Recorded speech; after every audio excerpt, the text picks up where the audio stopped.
con una actividad de carácter político e institucional.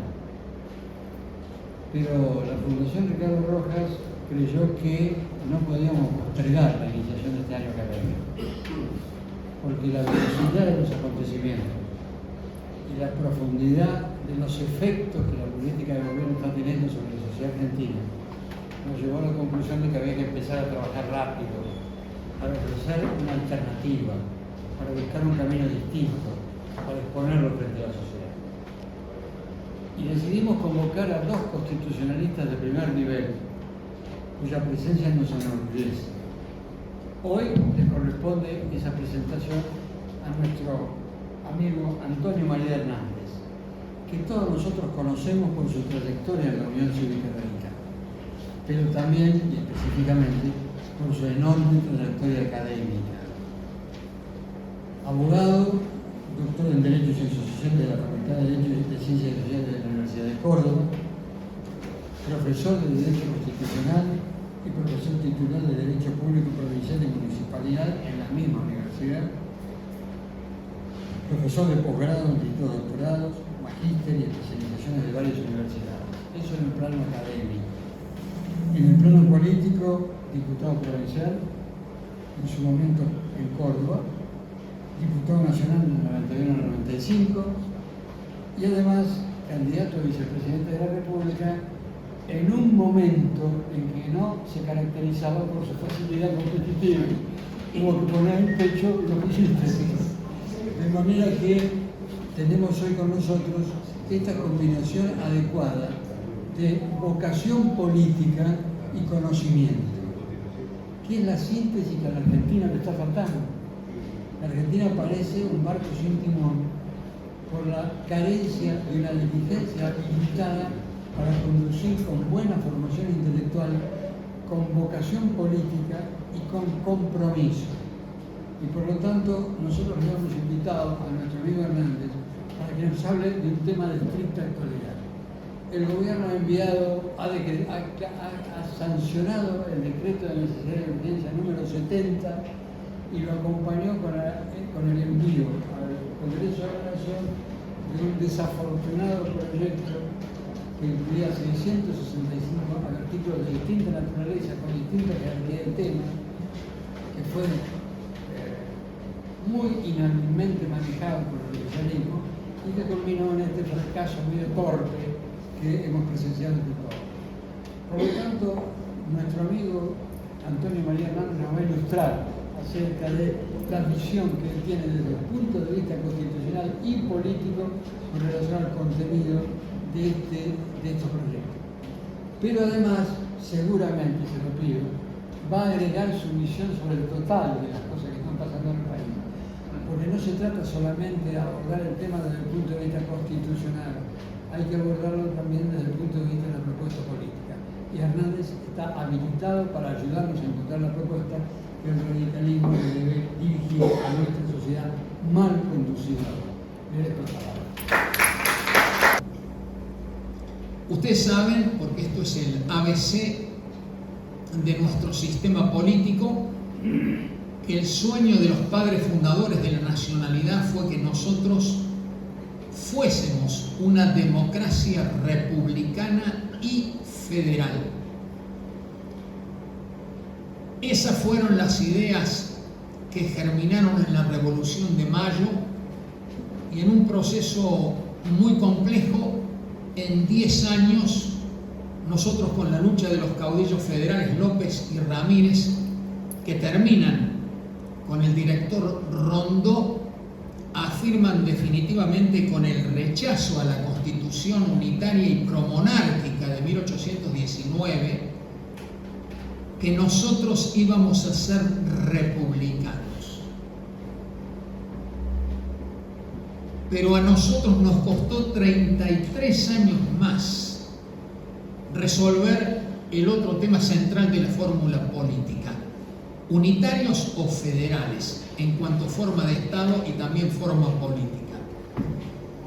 Y ustedes saben que nosotros, luego del triunfo extraordinario de un hombre a quien no se le ha hecho el homenaje que merece, que es justo José de Urquiza, derrota al gobernador Rosas, que se oponía al cumplimiento del Pacto Federal de 1831 y en definitiva no quería la Constitución. En cambio, Urquiza, después de Caseros, convoca al Acuerdo de San Nicolás y se sientan las bases para cumplir aquel Pacto Federal de 1831 y se sanciona la Constitución con la ausencia de la poderosa provincia de Buenos Aires en la ciudad de Santa Fe en 1853. Vale la pena expresar que esa es la Constitución originaria e histórica, pero me veo obligado frente a lo que es el discurso falaz instaurado por el gobierno al decir la Constitución es la de Alberdi de 1853. Tengo que explicar en primer lugar por qué es tan grave la situación de la Argentina que va a haber que empezar con clases de docencia cívica elemental en un país que ha perdido el rumbo ya hace mucho tiempo. Así que en definitiva lo que hay que explicar es que la Constitución, como lo expresamos los constituyentes de 1994, es la Constitución histórica originaria de 1853, pero con las reformas posteriores de 1860, que fue una reforma constitucional muy importante y que cambia la visión centralista y unitarizante de Alberdi por una postura mucho más claramente federal. Ese fue el motivo del gran debate entre Alberdi y Sarmiento. Y luego de eso, con la incorporación ya de la provincia de Buenos Aires, el segundo logro extraordinario de Justo José de Urquiza, ese fue un momento muy grave de la historia argentina, teníamos dos Argentinas, él logra la reincorporación a la Federación Argentina de la provincia de Buenos Aires, y esto se produce con el Pacto de San José de Flores, que prevé esta reforma constitucional, que es la segunda en importancia en la historia, porque la primera, por lejos, es la de 1994. Pero integra la Constitución, lo que se llama la Constitución Nacional, la reforma de 1866, muy pequeña, solamente 2 artículos, pero de mucha importancia. Había que resolver nada menos que el problema de los impuestos de exportación y a quién correspondía. De tal manera que ahí ceden las provincias exportadoras, esencialmente la provincia de Buenos Aires, la de Córdoba, la de Entre Ríos, la de Santa Fe. Lo que pasa es que estábamos en la guerra con el Paraguay, de tal manera que es el propio presidente Mitre el que sugiere esta solución. Así queda resuelto en 1866. Luego pasamos a la reforma de 1898, solo 2 artículos. Después la reforma dejada sin efecto de 1949, que no integra la Constitución Nacional y que para mí ha sido el máximo aporte del peronismo en la Convención Constituyente del 94 para tratar de alcanzar los acuerdos necesarios que son esenciales cuando uno habla de la Constitución. Entonces, 1957 tiene validez, y eso que hubo, así como hubo enormes debates sobre la legitimidad de la reforma de 1949, no hay que olvidar el discurso extraordinario de Moisés Levenson el 3 de marzo de 1949, donde denuncia el objetivo de la reforma: asegurar la reelección indefinida de Juan Domingo Perón y profundizar el esquema autoritario a través de la creación de un nuevo instituto, el estado de prevención y alarma, pero dejando salvo lo que se llama la incorporación del constitucionalismo social, también defendido por la Unión Cívica Radical. Ahí es cuando se está retirando el bloque de convencionales del radicalismo, y ante los ataques de los convencionales peronistas, dice Moisés Levenson: volveremos a sancionar la Constitución Nacional. Pero no fue en 1957 donde solo se incorporan de nuevo 2 artículos. Claro que uno de particular relevancia, el artículo 14 nuevo, porque en definitiva era incorporar el constitucionalismo social a la Constitución Nacional. Por si faltara algo en los desvaríos institucionales de este país, hubo una enmienda de facto, obviamente en 1972, la enmienda Lanusse, obviamente descalificada por la Convención Constituyente, que es el único órgano que puede hablar de la legitimidad en materia constitucional, porque la Convención Constituyente representa la soberanía popular en la máxima expresión. Y entonces aparece la reforma de 1994, este es el texto vigente. Cuando uno dice solo la Constitución de Alberdi, primero no fue convencional constituyente Alberdi, pero es cierto que tuvo influencia sobre todo a través de Juan María Gutiérrez. De tal manera integró la asociación del 37, fue un hombre muy inteligente, pero hay que precisar muy bien este tema, porque haciendo una síntesis filosófica política de lo que es la Constitución Nacional, hay que decir que la reforma de 1994 termina de producir estos tránsitos que se han dado. Primero, constitucionalismo clásico o liberal, cuyo objetivo era, además de asegurar los derechos del hombre, que es el objetivo perenne del constitucionalismo, limitar el poder. Pero claro, nosotros lo hacemos con el modelo norteamericano. No solamente hay 3 poderes, ese es el control horizontal del poder, legislativo, ejecutivo y judicial, sino que también hay un control vertical, porque esa es otra forma de dividir el poder en relación al territorio. Así que en definitiva, nosotros tenemos la primera versión de constitucionalismo clásico liberal, la introducción de la segunda etapa constitucionalismo social a nivel federal, Constitución de 1949 y de 1957, profundizada por la reforma de 1994, y la tercera y última etapa del constitucionalismo a nivel del derecho constitucional comparado mundial, lo que se llama el derecho constitucional de la internacionalización de los derechos humanos. Ustedes saben que como consecuencia de la derrota del nazismo y del eje, aparece un documento histórico formidable que es la Declaración Universal de los Derechos del Hombre y del Ciudadano, cuyo artículo primero repite exactamente el artículo 1 de la Declaración de los Derechos del Hombre y del Ciudadano de la Gran Revolución Francesa, como homenaje a la misma. Pero claro, el objetivo inmediatamente después era consagrar con la Carta de las Naciones Unidas la idea fundamental de los derechos humanos.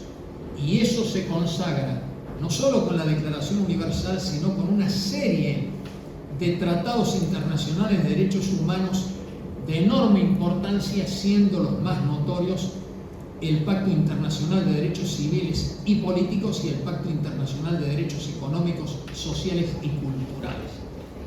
Se produce una unión cada vez mayor entre el derecho internacional público y el derecho constitucional, y nosotros, como último paso del constitucionalismo, avanzamos ya en el mundo globalizado con la idea de tratados internacionales de derechos humanos que tienen una enorme influencia e importancia en el derecho constitucional de cada uno de los países.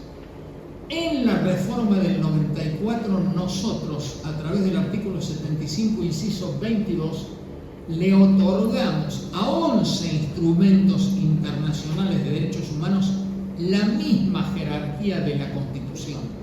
Pero además habilitamos al Congreso a que con un quórum agravado pueda otorgar esa jerarquía a otros tratados internacionales.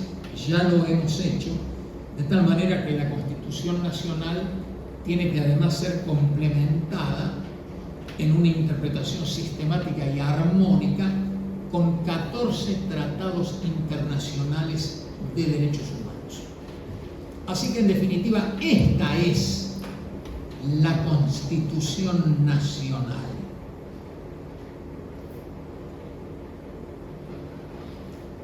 Después de esta introducción para explicar qué es la Constitución Nacional,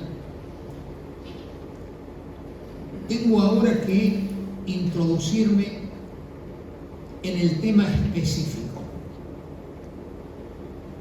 Los decretos de necesidad y urgencia. ¿Qué significan? Significan el ejercicio de una función legislativa por parte del Poder Ejecutivo.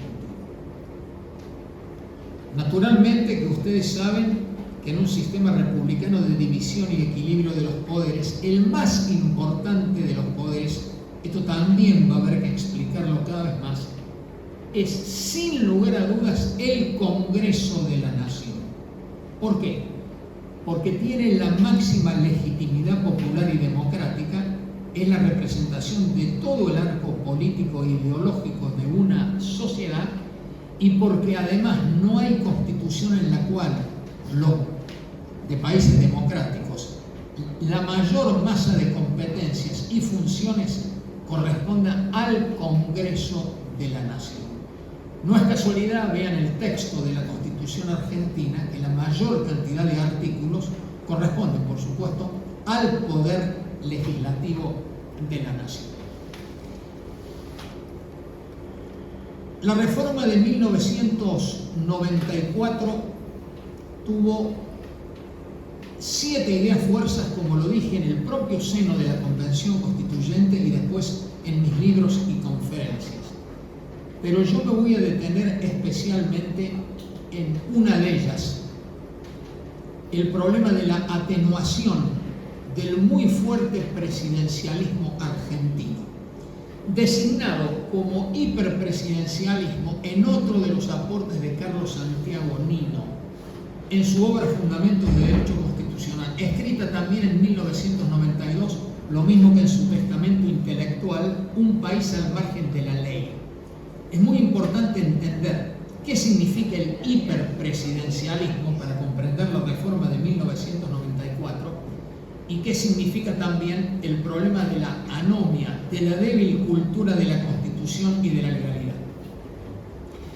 El hiperpresidencialismo significa el avance del Poder Ejecutivo sobre competencias de los otros poderes, esencialmente del Poder Legislativo, sin adecuada resistencia del mismo y sin adecuados controles por parte del Poder Judicial. El problema del hiperpresidencialismo es una de las patologías más graves que tenemos no solamente en algunos países de América Latina, especialmente aquí en la Argentina, sino también ahora a nivel mundial, porque luego de la pandemia del COVID ha quedado muy en claro el intento de los sistemas autoritarios, populistas y algunos sistemas incluso totalitarios, como el chino, por ejemplo, en avanzar cada vez más sobre los derechos humanos y sobre el control absoluto de la sociedad, que en este caso lo han logrado a través de la tecnología. Así que en definitiva, cuando uno ve qué piensan Harari y Chul Han sobre el impacto de la pandemia a nivel de los sistemas políticos mundiales, aparece claro, y esto lo dice también The Economist, cuál es el estado de la democracia hoy en el mundo. Cuando ustedes ven cuál es esa clasificación de democracias plenas, democracias defectuosas, regímenes híbridos y sistemas autoritarios o totalitarios, es impresionante el poco número de países que son democracias plenas. Siempre en nuestra región, Uruguay, el único que está en cada análisis que hace. Así que cuando uno habla de sistema republicano, de democracia, algunos podrían decir, claro, el profesor Hernández está pensando en los países nórdicos de Europa o en democracias consolidadas. No, el ejemplo lo tenemos acá muy cerca, es el Uruguay. Y a veces logran esa categoría Costa Rica y Chile. Nosotros desde hace mucho tiempo, desde el comienzo mismo, fuimos democracias defectuosas. Pero lo más grave de la democracia a nivel ya continental es la mayor cantidad de países que ya son regímenes híbridos. Y esto sí que es muy grave. Por ejemplo, El Salvador. Por ejemplo, Paraguay. Por ejemplo, México. Es una noticia de extraordinaria gravedad. ¿Quieren un líder populista y autoritario? Ahí está Andrés Manuel López Obrador. Así que, en definitiva, este es el estado de situación en que nosotros nos encontramos. Cuando nosotros, los constituyentes, tuvimos que asumir esta responsabilidad, nosotros sabíamos que había que atenuar el hiperpresidencialismo argentino y que esta era una idea fuerza. La cuestión es que lo primero que tengo que explicar es que a lo largo de la historia, hasta 1989, se habían ejercido estos decretos por parte del Poder Ejecutivo en materia legislativa en aproximadamente 25 oportunidades. Hubo un decreto de esta naturaleza que dictó Nicolás Avellaneda para lograr la capitalización de Buenos Aires. Lo hizo Carlos Pellegrini para superar la causa, es decir, la revolución, la crisis del 90. Lo hizo Raúl Alfonsín solamente en 10 oportunidades o algo más, nada más, y particularmente cuando tuvo que llevar adelante el Plan Austral. Se produjo un debate doctrinario, hasta Joaquín B. González o Vanosi o el propio Quiroga Lavie admitieron en esos casos la posibilidad del presidente, pero otro sector de la doctrina, donde estaba González Calderón, donde estaba Linares Quintana, rechazó esta posibilidad. Yo me incliné desde siempre por esta posición. Y mi primer proyecto como diputado de la Nación en 1991, estoy hablando antes de la reforma de 1994, fue presentar un proyecto que disponía lo siguiente: declárase la nulidad absoluta de todo decreto de necesidad y urgencia que está absolutamente prohibido para ser dictado por el presidente. Artículo 2. En 60 días, ambas cámaras del Congreso tienen que ratificar los decretos de necesidad y urgencia dictados con anterioridad. Obviamente no tuvo ningún éxito ese proyecto, no hace falta que se lo diga. Así llegan, tengo que exponer ahora qué ocurrió a nivel de la jurisprudencia. En 1990, la Corte Suprema de Justicia admite la constitucionalidad del dictado de los decretos de necesidad y urgencia, y era uno de los ministros precisamente el actual procurador, el doctor Rodolfo Barra, para que nosotros vayamos comprendiendo cómo es la cuestión. Y así llegamos al debate en la Convención Constituyente. Para comprender lo que dice la Constitución, en primer lugar hay que mirar el texto. El texto, artículo 99, inciso 3, dice lo siguiente: en ningún caso el presidente podrá ejercitar función legislativa bajo pena de nulidad absoluta e insanable.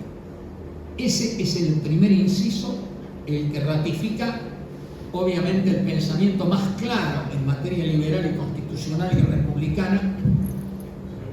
Obviamente que esto es lo que establecen las constituciones que han sido nuestro modelo, la Constitución norteamericana, las constituciones francesas, etc. Inmediatamente después dice la Constitución en el segundo párrafo: solamente en circunstancias excepcionales en que no se pueda seguir el trámite para la sanción, para el trámite ordinario de sanción de las leyes, se podrá dictar un decreto de necesidad y urgencia, siempre que no se trate de materia penal, tributaria, de partidos políticos o electoral, y que haya necesidad y urgencia. E inmediatamente después, el texto de la Constitución establece un requisito formal totalmente violado en la Argentina. Esto sí que es algo muy triste, porque claro, acá van a empezar a ver ustedes no solo la responsabilidad de los funcionarios del Poder Ejecutivo que directamente violan la Constitución, sino la enorme responsabilidad histórica que tiene en esta decadencia institucional que tiene la Argentina, en esta anomia, en esta falta de calidad institucional, el propio Congreso de la Nación. La Constitución dice que el jefe de gabinete de manera personal tiene que presentarse ante la Comisión Bicameral Permanente dentro de los 10 días para presentar el decreto de necesidad y urgencia y hacer su informe.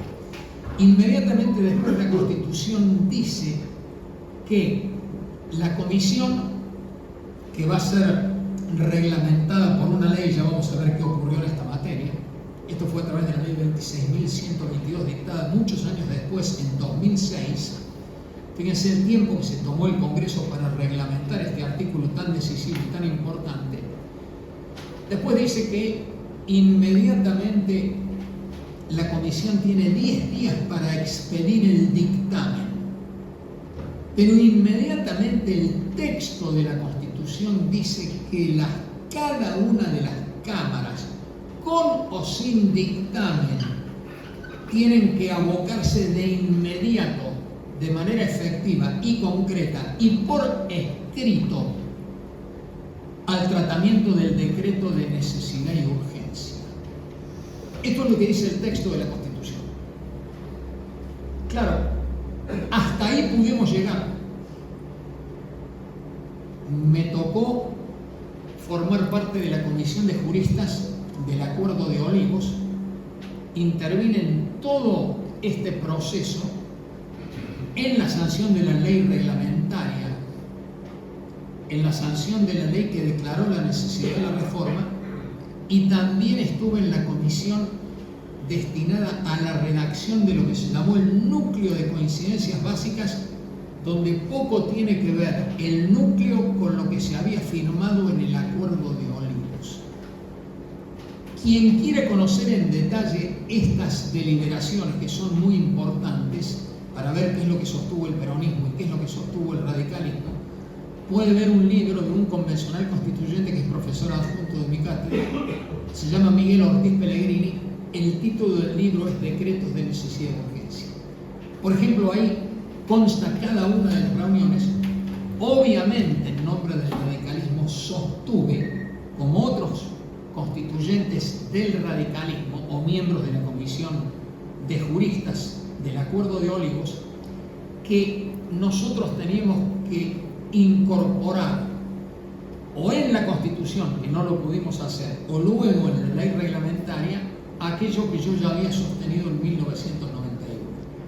El Congreso, tal como lo hacen las constituciones de España, de Italia o de Brasil, tiene que tener 30 o 60 días para que con la votación de cada una de las cámaras se apruebe el decreto de necesidad y urgencia. Pero además de todo esto, se incorporó el artículo 82, fue una idea del convencional Ortiz Pellegrini, que prohibía específicamente la sanción ficta de las leyes.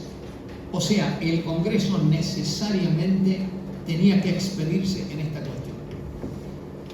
Todo esto que estoy señalando tiene mucha importancia porque después me va a servir, como lo estoy ya haciendo, para demostrar para mí la falta de cumplimiento también de las funciones constitucionales por parte del Congreso de la Nación. Fíjense que el Congreso, en primer lugar, se tomó muchos años para llegar al 2006, que fue un año fatídico. Yo lo llamo prácticamente el año de la contrarreforma constitucional de 1994. Ese año el Congreso, acababa de triunfar Néstor Kirchner, sancionó la ley 26.080, que significó reducir de 20 a 13 los miembros del Consejo de la Magistratura para avanzar en el control político del Consejo de la Magistratura. Es decir, el peronismo en su historia tiene 5 intentos para avanzar sobre la independencia del Poder Judicial, empezando por el juicio político que hizo contra la Corte Suprema Juan Domingo Perón cuando 4 de sus miembros en 1947. El segundo intento ya lo conocen, lleva a la Corte de 5 a 9 miembros, obviamente Carlos Menem, y después continuamos con este intento de 2006 que tiene éxito.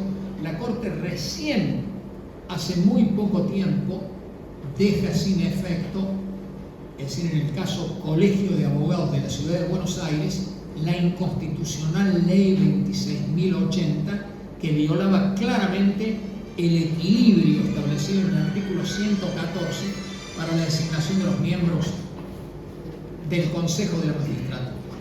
Segunda ley, 26.122, reglamentaria de decretos de necesidad y urgencia, groseramente inconstitucional. ¿Por qué? Porque para facilitar los decretos de necesidad y urgencia se establece que el decreto tiene validez desde el momento en que es dictado en acuerdo de ministros, firmado por el presidente y por el jefe de gabinete de ministros, y que si una sola de las cámaras le presta acuerdo, ya obtiene validez y vigencia definitiva, lo cual es gravísimo porque, como ustedes comprenderán, para la sanción de las leyes uno necesita el concurso de ambas cámaras, mientras que en este caso, solo con que vos tengas la mayoría en una de las cámaras podés lograr que el decreto mantenga su validez. De tal manera que este, entre otros aspectos, indica cuál fue la voluntad que tuvo concretamente el peronismo en esta materia. Para colmo, hay una particularidad. Había presentado Fernández de Kirchner como senador en el 2000 un proyecto exactamente contrario en la línea del que yo había presentado en 1991. O sea, hacían falta la voluntad de ambas cámaras para que tenga validez el decreto. Acá en el 2006 la posición es exactamente lo contrario, precisamente para facilitar el gobierno por decreto. ¿Por qué el tema fue tan importante en la reforma constitucional de 1994? Porque esos 25 decretos que se habían dictado entre 1853 y 1989 por parte de distintos presidentes, conoció la novedad institucional en la Argentina de que en la primera presidencia de Carlos Menem dictó exactamente 308 decretos de necesidad y urgencia.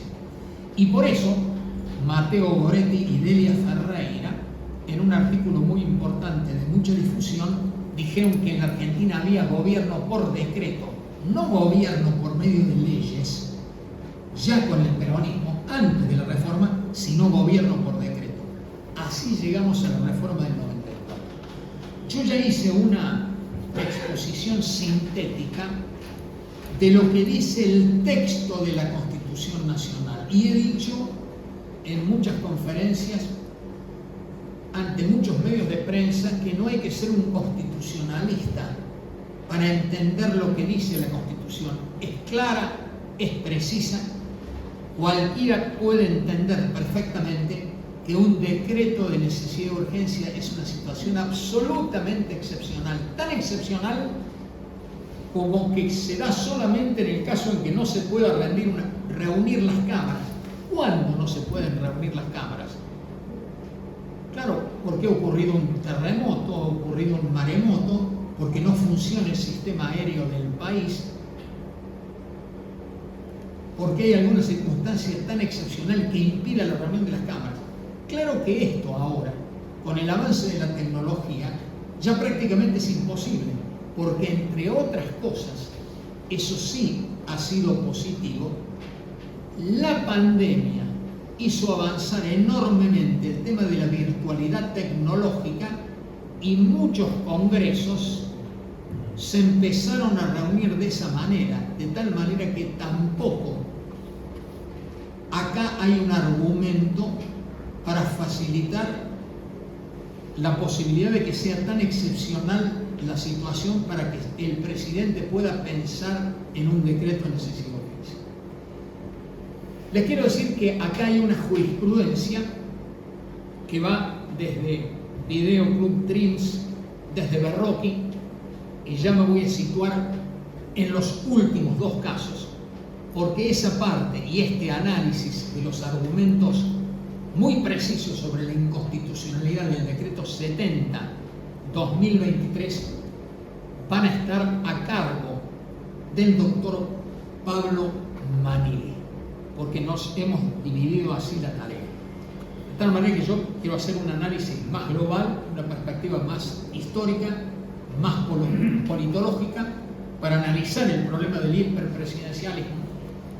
Y entonces acá es donde yo necesito concitar la atención de ustedes, porque claro, alguno podría decir, me parece que le falta claridad al texto constitucional. Y esto lo enseñaron los romanos. Cuando vos tenés dudas en la interpretación de una norma, obviamente si la norma es tan clara, vos no podés hacer ninguna distinción más. Lo decían así los romanos. Pero si alguien tuviese alguna duda, vos tenés que recurrir a lo que se llama el espíritu o del legislador o del constituyente. Entonces yo les pido atención a ustedes, porque ahora voy a dar lectura a una de las piezas para mí más importantes de un político en serio, Raúl Ricardo Alfonsín, presidente del bloque de convencionales constituyentes. Fíjense lo que decía. Es necesario ser muy preciso en la definición de las ideas que tuvimos en cuanto a apoyar este núcleo de coincidencias básicas. En primer lugar, es nuestra intención principal atenuar el presidencialismo y desconcentrar las facultades del presidente. Por ello, nuestro criterio, cada vez que exista una duda acerca del alcance que haya que otorgar a las cláusulas que estamos sancionando, la duda debe ser resuelta interpretando de la manera más restrictiva posible las facultades presidenciales. En especial, deben interpretarse en forma restringida y con el más cuidadoso escrutinio las facultades del Poder Ejecutivo de dictar decretos de necesidad y urgencia, el ejercicio de las facultades de legislación delegada y la facultad de promulgar parcialmente las leyes. Cuando exista alguna duda interpretativa entre las facultades del presidente y del Congreso, los jueces y demás intérpretes, a nuestro juicio, deberán dar prioridad a la solución que privilegia el Congreso, puesto que la intención de esta reforma es fortalecer el poder legislativo para establecer un nuevo equilibrio de poderes. Toda norma que pueda implicar alguna limitación de la independencia del Poder Judicial, a la independencia e imparcialidad de la composición del Consejo de la Magistratura y a la independencia y facultades de la Auditoría General de la Nación, aunque no contradiga el texto que sancionamos, debe interpretarse que vulnera el espíritu de la Constitución y contradice la intención del constituyente. Por el contrario, las facultades del Congreso en el control del gobierno deben interpretarse ampliamente.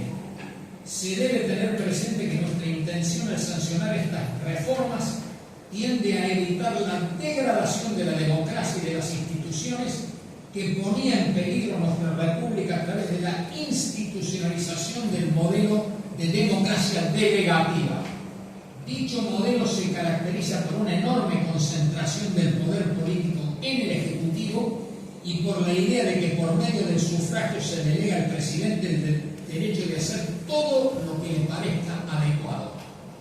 No puede quedar duda alguna de que las propuestas que estamos analizando tienden a construir la base de una nueva y más amplia democracia, al crearse nuevas instituciones que aseguren un mejor equilibrio entre los poderes y desconcentren las facultades presidenciales. A modo de ejemplo, podemos afirmar que la creación de la figura del jefe de gabinete de ministros con responsabilidad parlamentaria desconcentra el poder presidencial, destraba bloqueos entre los poderes y genera válvulas de escape a situaciones de crisis que la elección directa del presidente, los senadores y el intendente de la Ciudad de Buenos Aires amplía la legitimidad democrática, que la modificación del sistema de selección y nombramiento de los jueces y la constitucionalización del Ministerio Público y de los organismos de control de la administración pública tienden a mejorar los mecanismos de control del poder. Nuestra intención con estas reformas es también la de fortalecer el federalismo. Al limitar las atribuciones presidenciales para ordenar la intervención federal, al modificar el Senado, se establecen organismos y mecanismos más aptos para las autonomías provinciales y municipales. Ninguna duda, de ningún tipo, sobre qué es lo que hizo la Convención Constituyente que defendió en particular la Unión Cívica Radical.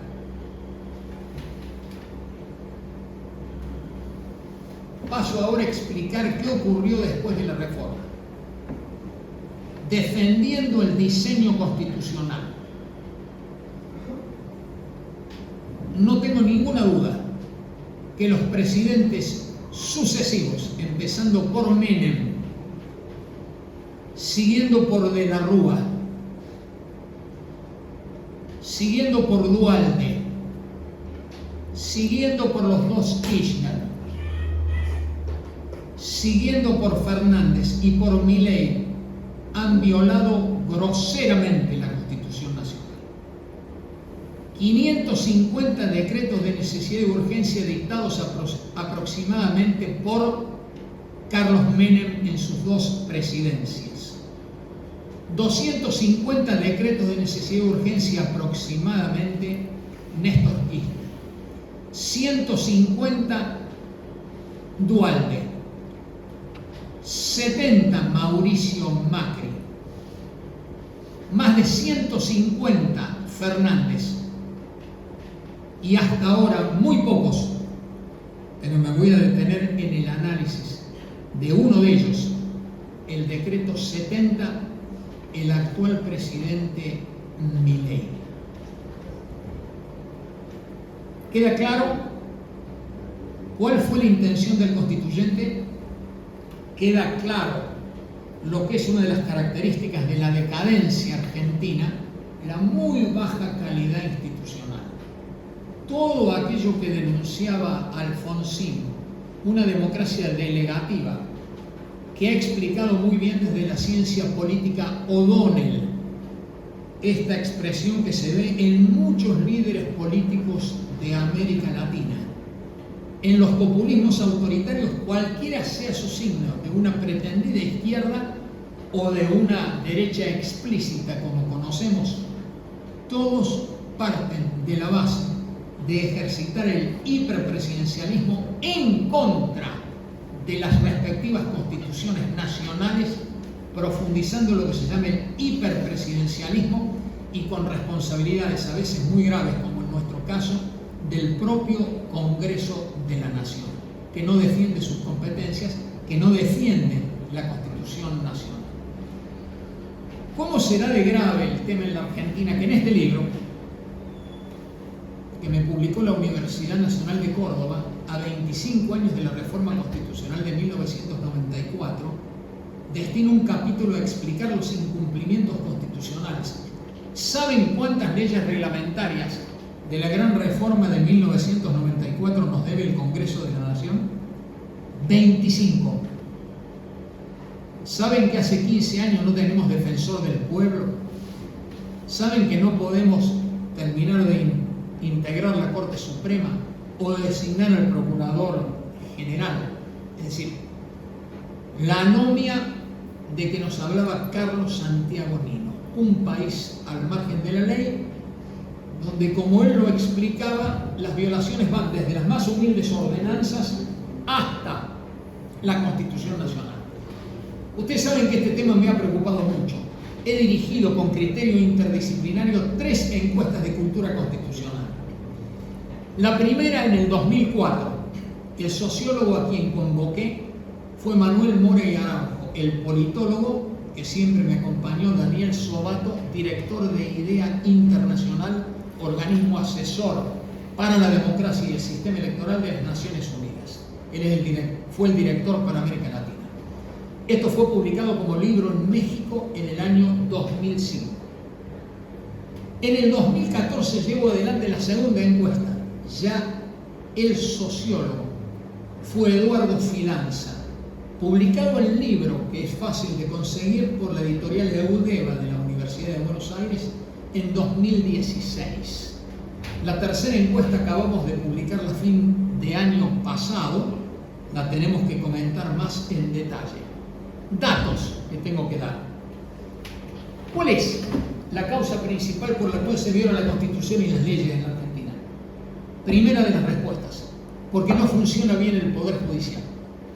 Cuando uno ve la confianza popular en el Poder Judicial, es impactante ver cómo ha caído en la consideración popular el Poder Judicial. Hemos medido qué piensa la sociedad sobre la independencia de los jueces, y donde en general la opinión mayoritaria es que no hay independencia de los jueces. Algo mejor sale calificada la Corte Suprema. Pero cuando aparece el ranking en las encuestas de los violadores de la Constitución, en el primer lugar están los políticos, en el segundo lugar los policías, en el tercer lugar los funcionarios públicos, en el cuarto lugar, propio de la Argentina, el resto de la sociedad, en el quinto lugar los jueces como violadores de la Constitución, y también en el sexto lugar los abogados como violadores de la Constitución. Alguien podría discutir de que esto efectivamente es así. Quienes tienen la primera obligación, que es respetar, cumplir y hacer cumplir la Constitución Nacional, son los primeros que la violan.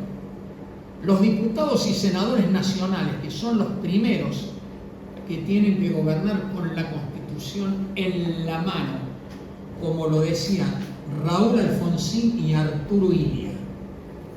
Vale la pena que recuerde en este recinto ilustre que lleva el nombre de Ricardo Rojas, que cuando los conservadores le decían a Irigoyen, usted no tiene programa, en la elección presidencial de 1916, Irigoyen decía, la Constitución Nacional es mi programa. Para la Unión Cívica Radical no hay programa mayor de gobierno, como lo había dicho también Sánchez Viamonte desde la cátedra, que la Constitución Nacional. Cuando haya legisladores que no tengan una idea clara sobre qué pueden hacer, podrían ponerse a estudiar o a leer la Constitución Nacional. Les van a surgir ideas, van a tener la posibilidad de presentar proyectos. ¿Puede ser posible que a 30 años de la reforma constitucional falten 25 leyes reglamentarias? Podría mencionar varias, pero menciono una porque tiene máxima actualidad ante el gobierno por decreto que tenemos. Un federalismo nuevo de concertación, cuya máxima expresión es la coparticipación impositiva. Vamos a cumplir 28 años de violación de la norma que establecía que al 31 de diciembre de 1996 tenía que estar sancionada la ley convenio de coparticipación impositiva, que es la base para el federalismo fiscal argentino. En un país caracterizado por una extrema centralización, más del 80% de los ingresos están en manos del gobierno federal. Este es un estudio de Juan Yach en un libro que se llama Federales Unitarios del siglo XXI, 84,4% cuando lo midió en 2011, 14,2% las 23 provincias y la ciudad autónoma de Buenos Aires, y solo 1,6%, escuchen bien, los 2.250 gobiernos locales de la Argentina. Esa es la Argentina que nosotros hemos logrado construir. La Argentina de la decadencia, de la violación de la Constitución, del centralismo y del gobierno por decreto. Claro, y entonces ahora viene el análisis rápido del decreto 70. La argumentación constitucional e histórica ustedes ya la conocen. Claro, entonces salieron algunos a decir, claro, todos los presidentes han dictado decretos de necesidad de urgencia, ¿por qué no va a poder hacerlo este presidente? Es decir, uno de los peores argumentos. Como otros han violado la Constitución, hay que hacerlo nuevamente. Está habilitada una violación más. Argumento obviamente absurdo. Claro, lo que pasa es que hay que analizar rápidamente el decreto 70. Voy a decir simplemente esto. 366 artículos. 366 artículos. No existe un precedente igual en toda la historia argentina. Ha habido algunos decretos de desregulación, uno de Macri, otro de Menem, pero nunca con esta extensión y nunca con tanta cantidad de leyes. Por eso inmediatamente surgió el rechazo cuando se avanzaba sobre competencias provinciales, por ejemplo en el tema del litio, en el tema de la pesca, o por ejemplo en el tema del aumento de las retenciones, o cuando se intentaba reformar el Código Civil, o cuando se avanzaba sobre la cultura.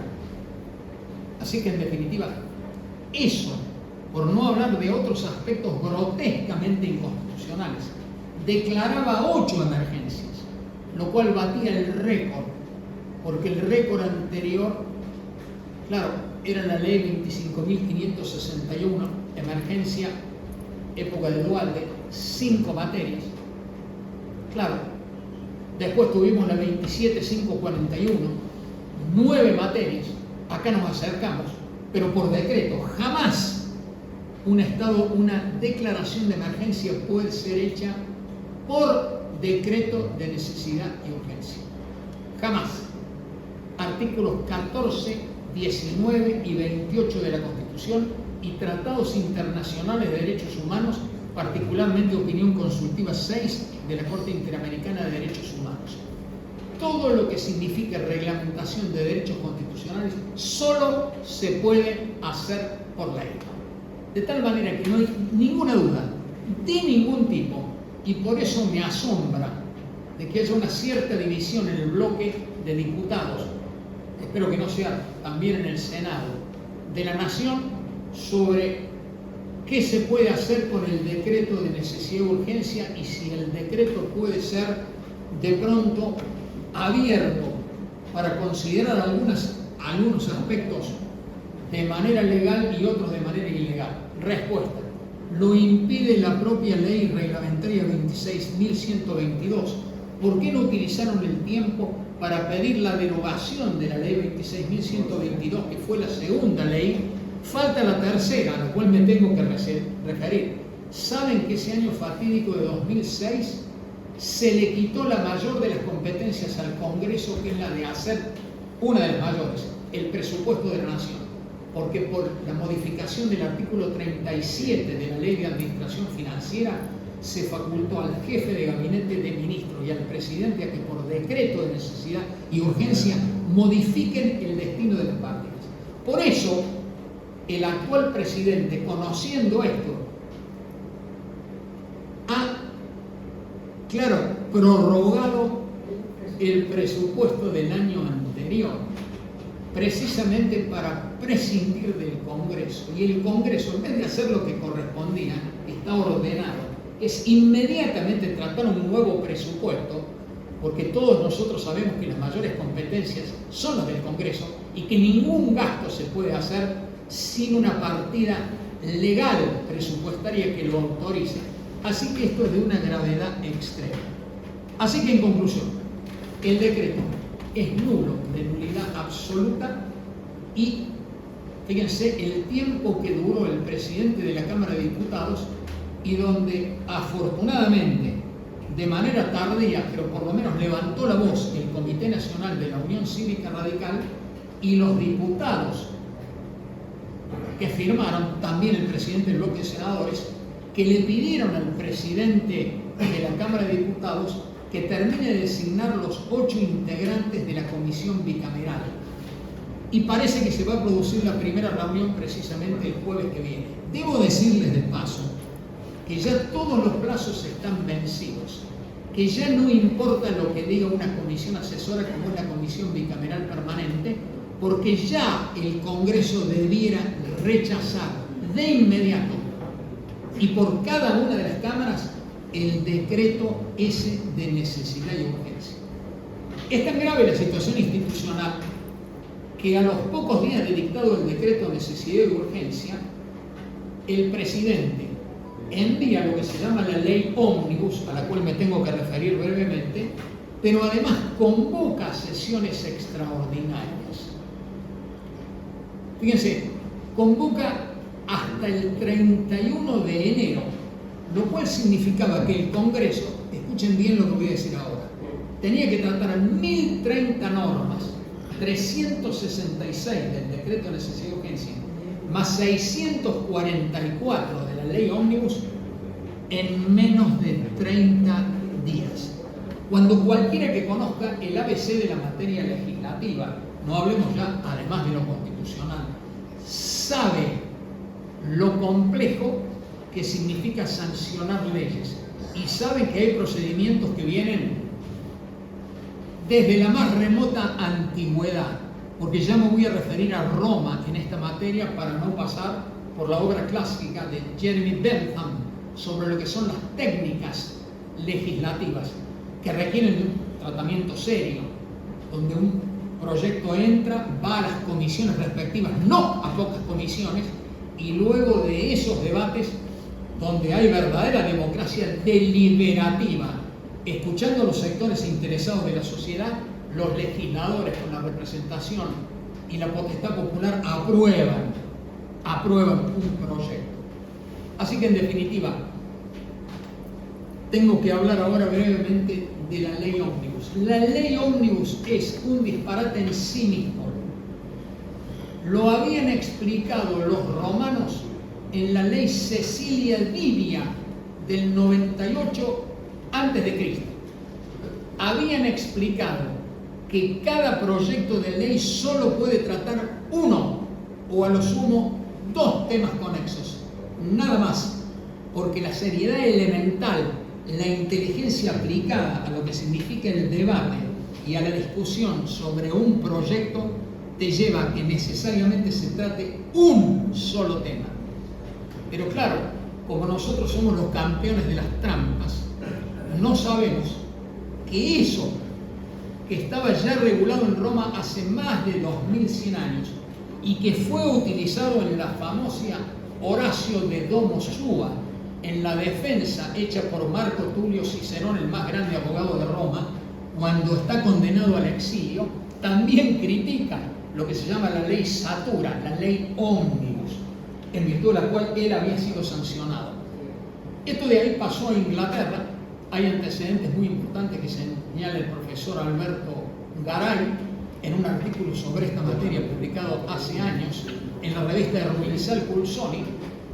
Les quiero decir que eso pasa a las colonias norteamericanas. Fíjense que hay antecedentes.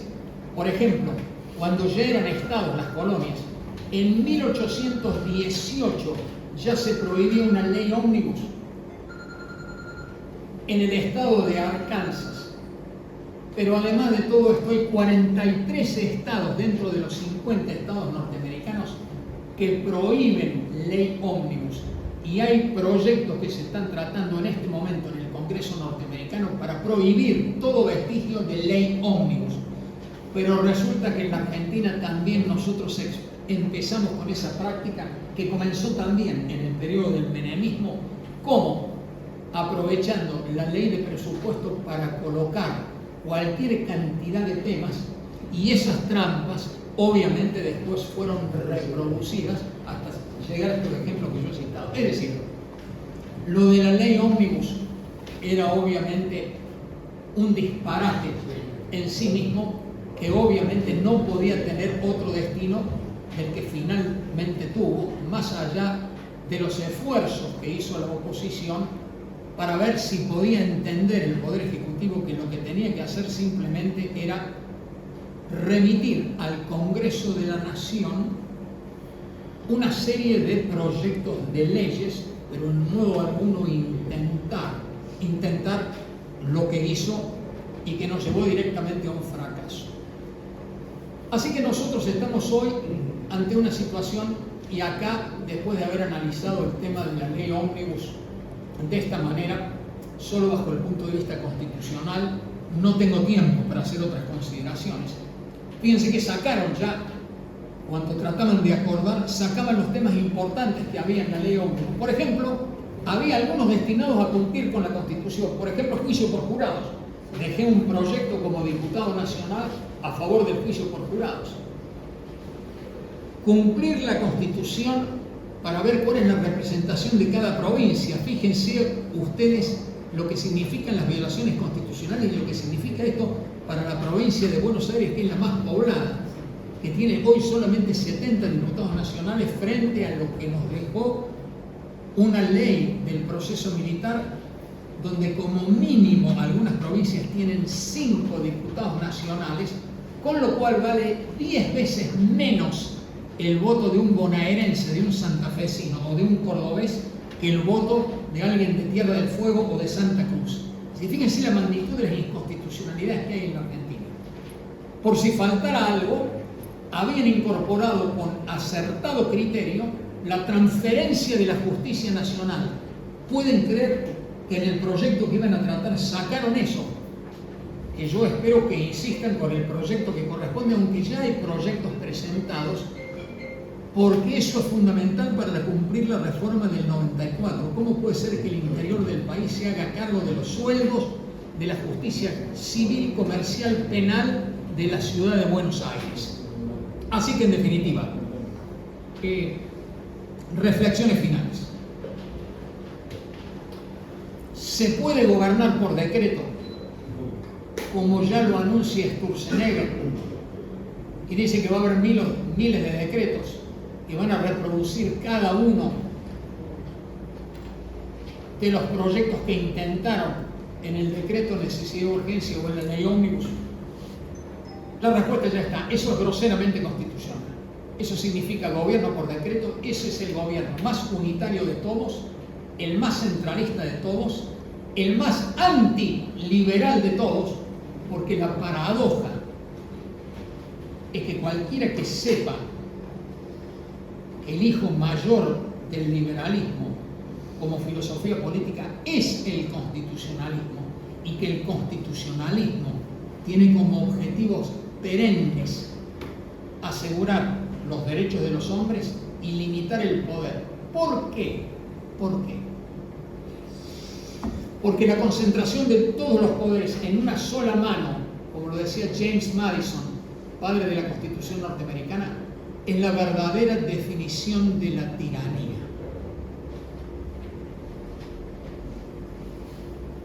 En medio de esto, lo que cada día nos encontramos es un nuevo insulto. Ahora parece que cayó hasta Ricardo López Murphy. Y no quiero pensar lo que están haciendo con el manejo de los fondos en los temas que tienen que ser resueltos por vía de la coparticipación impositiva, como lo ordena la Constitución.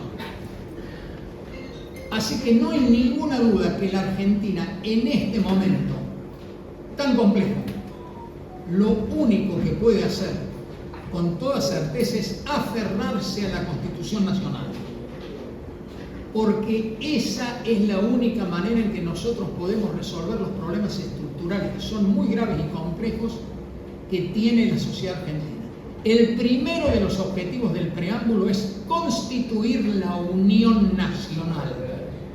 Entonces, frente a la política de la polarización y de la fragmentación, nosotros tenemos que pensar en la unión nacional con la Constitución en la mano, porque es el programa máximo de gobierno, y nosotros tenemos que hacer funcionar las instituciones. Dentro de ellas, no solamente buen funcionamiento del Congreso, de la Presidencia, del Poder Judicial, el resto de las instituciones, los partidos políticos. No hay democracia sin partidos políticos.